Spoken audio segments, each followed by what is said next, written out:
예, 김대남 전 행정관의 새로운 또 녹취가 공개되면서 의혹이 계속되고 있습니다. 자, 오랜만에 들어보는 십상시라는 단어가 등장했는데 오늘 국감장에서 들려져 나왔습니다. 들어보시죠. 용산의 비서관이 나와서 뭐라고 얘기합니까? 20대, 30대, 40대가 김건희 여사의 십상시가 되어가지고 주물럭주물럭한다 이런 보도 봤어요? 못 봤어요? 대통령의 녹을 먹던 사람이 나와서 주물럭주물럭한다는 거예요. 십상시가. 그것도 윤석열의 십상시가 아니라 누구의 십상시라고 얘기합니까? 김건희의 십상시. 이런 얘기 안 나오게 관리해줘야 되는 거 아니에요? 위원님께서 말씀하신 걸 제가 깊이 명심하고 장관으로서 할 역할이 있으면 하겠습니다. 그런데 구체적인 사건과 관련된 부분은 해당 부서에서 법과 규정에 따라서 충실히 처리할 것으로 믿고 있습니다. 예, 최진봉 교수 나오셨어요? 예. 김대남 전 행정관이 결국 공천을 받지 못하고 국회의원이 되고자 하는 꿈을 이루지 못한 이후에 여러 가지 얘기들이 지금 녹취가 계속 여러 군데서 나오고 있습니다. 용산에 십상시 같은 몇 사람이 있다. 뭐 조땡땡, 모땡땡, 모땡땡 하면서 이름을 구체적으로 얘기했습니다만 다 땡땡땡 처리가 됐는데 뭐 어린애들을 갖고 쥐었다 폈다 하면서 시켜먹는다. 나이 많은 사람들은 그냥 다 얼굴마다 합니다. 뭐 이렇게 얘기를 했는데 일단 십상시가 어떤 용어죠? 옛날에 들어봤던 건데. 예전에 이제 박근혜 정부 때 있었던 얘기잖아요. 사실은 국정농단 사건이 터지기 전에 국정을 농단했던, 그러니까 청와대 내에서 그런 그룹들을 얘기하는 것이고요. 예전 이제 뭐 그 조선시대나 이럴 때 이제 내시를 표현하는 건데, 그래서 결국은 문고리 권력이라고 얘기할 수 있겠죠. 그러니까 박근혜 정부 때 권력의 중심에 있으면서 국정농단을 함께 했던, 또 거기에 동조했던 사람들 이렇게 뭐 정의할 수 있을 것 같은데, 지금 용산에 그런 사람이 있다고 얘기하는 걸 보면 김대남 전 행정관 같은 경우도 본인도 대통령실에 근무를 했잖아요. 대통령실 근무하면서 보고 경험했던 걸 얘기했을 거라고 생각해요. 특히 이제 김건희 여사 얘기를 또 자꾸 합니다. 그 말은 김건희 여사가 실제적으로 대통령실의 운영에, 특히 저는 개인적인 생각입니다만 인사 문제에 많은 부분 영향력을 행사하지 않았나 이런 생각이 들어요. 근데 사실 대통령실의 해명은 김대남 행정관이 여사를 모시는 그런 부서에서 일하지 않았기 때문에 그렇죠. 왕래가 없었다라고 지금 얘기하고 있잖아요. 네, 대통령실은 그렇게 해명을 하죠. 그래서 네. 김대남 씨 말이 100% 사실인지 아닌지 알 수 없어요. 다만 저런 얘기를 그러면 본인이 모른다면 저런 얘기를 하는 것도 너무 웃기는 거잖아요. 예. 아니 전혀 알지 못하는 내용을 어떻게 기자한테 전화를 해가지고 그런 내용을 얘기할 수 있겠어요. 예. 본인이 직접 뭐 김건희 여사와 관련 없는 부서에서 일을 했더라도 대통령실 내부에 그런 소문이나 아니면 여러 가지 듣는 통로들이 있지 않겠어요? 제가 볼 땐 그럴 것 같고, 그래서 만약에 그가 직접 경험하지 못했더라도 다른 사람을 통해 듣거나 아니면 여러 대통령실에 근무하는 사람들이 말을 통해서 들려온 전원들을 전달했을 가능성도 있죠. 그러나 저런 얘기들이 나올 수 있다는 것 자체가 큰 문제라는 얘기를 하는 거예요. 저런 얘기들이 그럼 대통령실 안에 소문으로 퍼져 있을 수도 있는 것이고, 김대남이라는 전 행정관이 저런 얘기를 하는 것은, 그럼 그것은 정말 대통령실에 큰 문제가 되는 거잖아요. 선출된 권력도 아니고 임명된 권력도 아니고 민간인 대통령 부인께서 만약에 경우에 저 말이 사실이라고 하면 그건 대단히 큰 문제라고 저는 생각을 하고요. 그런 점에서 이게 대통령실이 전 문제를 좀 심각하게 바라봐야 되고, 예. 저게 김대남 씨의 말로 그냥 나왔지만 우리 사회에 미칠 어떤 부정적인 영향을 생각한다고 하면 요거 좀 대통령실의 내부의 조직이라든지 또 시스템이라든지 운영 방식을 좀 바꾸는 게 필요하지 않겠나 이런 생각이 듭니다. 예, 사실 이런 부분에 대해서 말도 안 되는 주장이라고 하면 대통령실에서 해명도 하고 또 검찰 고발 등등의 조치가 있어야 될 텐데 그것이 없다 보니까 민주당에선 뭘 숨기는 것 아니냐라고 계속 의혹을 지금 제기하고 있는 그런 상황인 겁니다. 자, 여기에 대해서 지금 한동훈 대표는, 국민의힘 대표는 이거 기강이 다 무너졌다. 어떻게 대통령실에 일했던 사람이 또 국민의힘에 공천을 받아서 총선에 나가려고 했던 사람이 이런 얘기들을 하고 다니느냐. 물론 뭐 비단 전당대회 과정에서 한동훈 대표를 공격하려고 했던 그 공격 사주 의혹을 떠나서 이거는 해당 행위다 이렇게 주장하고 있는데 여기에 대해서 그래서 감사를 하겠다, 검찰 고발도 검토하겠다 이런 얘기가 나왔더니 친윤계에서 이런 반응이 나왔습니다. 들어보시죠. 관심 명단에 대해서 말씀드리면은 지금 있는 분들이 굉장히 바이어스입니다. 너무나 소음을 일으켜가지고 대통령실과 이 분란을 일으킬 수밖에 없어요. 예를 들면 뭐냐면 제가 커피숍을 하나 하고 있는데 사장은 열심히 하고 있는데 주방에서 뭐 바리스타 바리스타가 엄청난 바리스타예요. 예. 세계 최고의 바리스타가 왔어요. 근데 지배인이 자꾸 셈이 나는 거야. 사장님이 바리스타만 잘해주니까. 예. 그 지배인이 돌아다니면서 뭐 리뷰에다가 우리 지배인은 맨날 담배 피우고 커피 만든다. 막 예. 이런 얘기를 리뷰에 막 올리는 거예요. 네. 그러면 그 집이 장사가 되겠습니까? 지금 우리 당은 그 짝입니다. 예. 자, 강준혜 변호사. 어쨌든 이상규 의원이 계속 네. 한동훈 대표한테 드릴 말씀이 있다. 네. 독대를 요청드린다라고 네. 하면서 몇 차례 했다는데 안 됐다는 거예요. 그러면서 주변에 있는 사람들이 다 이렇게 독대를 받고 있다라고 하면서 거기에 대해서 간신이다. 간신 명단이 있다. 뭐 이렇게 얘기를 합니다. 이게 당내 분란으로 지금 번지고 있는 그런 상황이에요. 그렇죠. 이상규 위원장 같은 경우에는 백서특위를 하면서 지난 그 전당대회 과정에 있어서도 본인도 전당대회 최고위원으로 출마를 했었는데 그때 출마 과정이나 이제 그 중간에 선거운동 과정에 있어서도 어떤 한동훈 당대표 후보를 공격하는 이런 포지션을 취하고 있었거든요.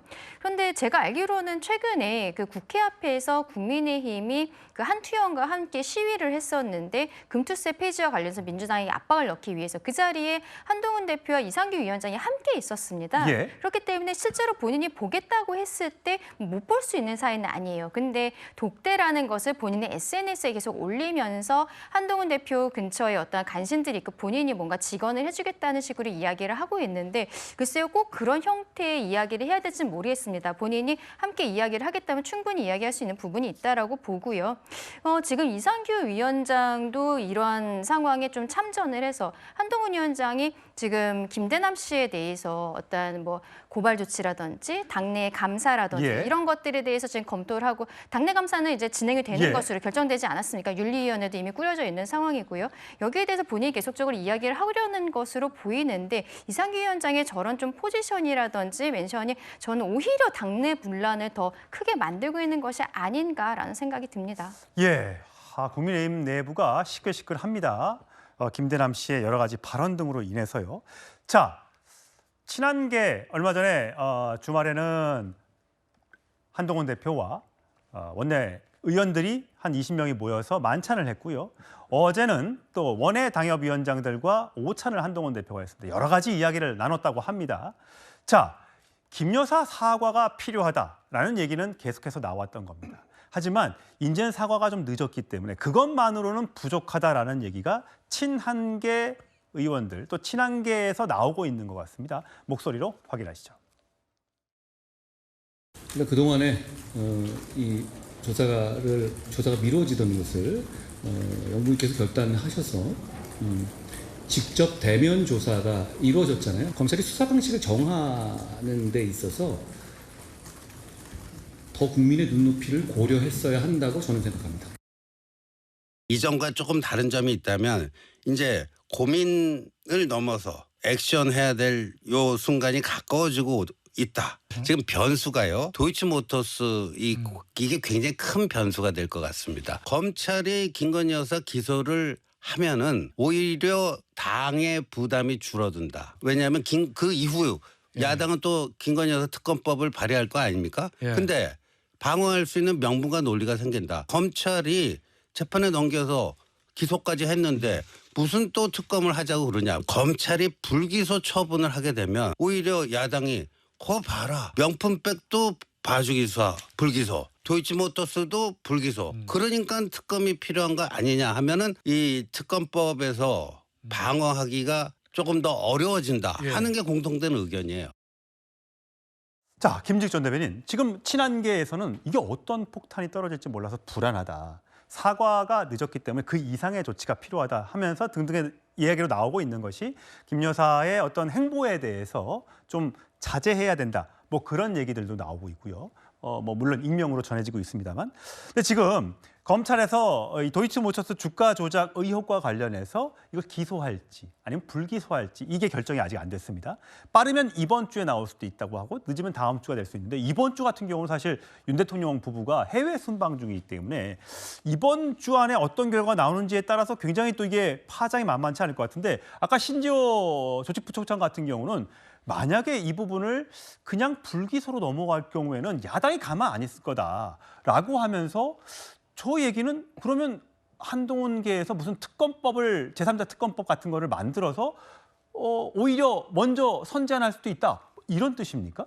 지금 거기까지 간 건 아닌 것 같고요. 지금 친한계에서는 이번까지는 그 김건희 여사의 특검법을 어떻게든지 막아냈지만 다음에 또 오게 되면은 막을 명분이 없다. 그러니 선제적으로 검찰이 불기소할 것이 아니라 도이치모터스 주가 조작 사건에 대해서 기소하고 그것으로 특검을 막아보자. 지금 이런 제안을 한 것 같아요. 그 얘기는 뭐냐면 지금 이번 주에 김건희 여사가 해외에 나가 계시는 동안 검찰에서 불기소할 것이다라는 얘기들이 많이 언론을 통해서 흘러나왔었는데 그렇게 하면 안 된다라는 것에 대한 정면으로 지금 검찰의 어떤 판단을 유보해라. 그리고 오히려 그 판단을 유보하는 정도가 아니라 거꾸로 기소 의견을 내야 된다라고 적극적으로 지금 당의 친한계 핵심 참모가 얘기를 하고 있는 겁니다. 근데 김건희 여사를 주가 조작 의혹과 관련해서 기소해라. 기소해라라고 얘기를 하고 있는 거죠. 저 얘기가 친한계 핵심 참모에서 나왔다라는 얘기는 단순하게 개인의 의견은 아닐 것이다. 지금 한동훈 대표가 어제 그제 이틀 동안 계속 주위의 사람들을 만나면서 이제는 행동해야 할 때다. 지금은 이 국민의 눈높이가 중요하다. 당을 살리고 나라를 구하는 길로 갈 것이다. 이렇게 얘기를 하고 있는 과정 속에서 나온 얘기이기 때문에 지금 친한계가 가지고 있는 공통된 인식, 이것이 김건희 여사에 대한 기소 의견 아니냐 이렇게 해석할 수밖에 없을 것 같고요. 예. 김건희 여사가 설령 기소되고 사법적 처리를 어떻게든 받는다고 하더라도 그것이 윤석열 대통령의 탄핵으로 이어질 가능성이 없다라는 것을 아마도 내부적으로는 검토한 것이 아닌가 이렇게 해석이 돼 봅니다. 예, 오늘 이 관련해서 또 국감장에서 질의가 나왔고 법무부 장관의 답변이 있었습니다. 화면으로 만나보시죠. 수사팀에서 위원님께서 걱정하시는 모든 것을 다 고려해서 증거를 판단하고 법리를 해석해서 처리할 것으로 압니다. 장관님은 장관님의 직위에서 위치에서 하실 말씀 하시면 될 것 같고요. 너무 이렇게 무조건 일방적으로 감싸는 듯한 모습도 장관님한테 도움이 안 되고 당사자한테 도움이 안 될 것 같습니다. 무조건 감사하지 않습니다. 네. 잘 알아서 하시라고요. 예, 알겠습니다. 네. 예, 이현종 의원. 한동훈 대표가 어쨌든 선택할 때가 오면 선택하겠다라는 얘기를 했고요. 신조 부총장은 오히려 액션해야 될 순간이 좀 가까워진다. 불기소하면 특검 방어 어려워진다라고 얘기했습니다. 만약에 기소를 해달라는 이게 공식적으로 국민의힘 한동훈 대표가 얘기를 한다면 이건 또 되돌릴 수 없는 유난 갈등이 되지 않겠습니까? 일단 뭐 이 문제는 이제 검찰의 판단의 문제겠죠. 예.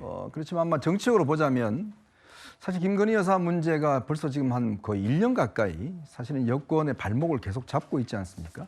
이거로 인해서 지금 지지율도 굉장히 떨어지고 있고 또 이 문제가 쉽게 해결될 것 같지는 않습니다. 좀 전에 우리가 쭉 이야기했던 명태균 지금 김대남 등등 모든 게 다 기승전 김건희 여사로 연결돼 있고 예. 이번 국정감사에서 아마 이 문제가 더 아마 치열하게 나올 것 같아요. 그렇다면 이 문제에 대해 뭔가 해법은 있어야 되지 않겠습니까?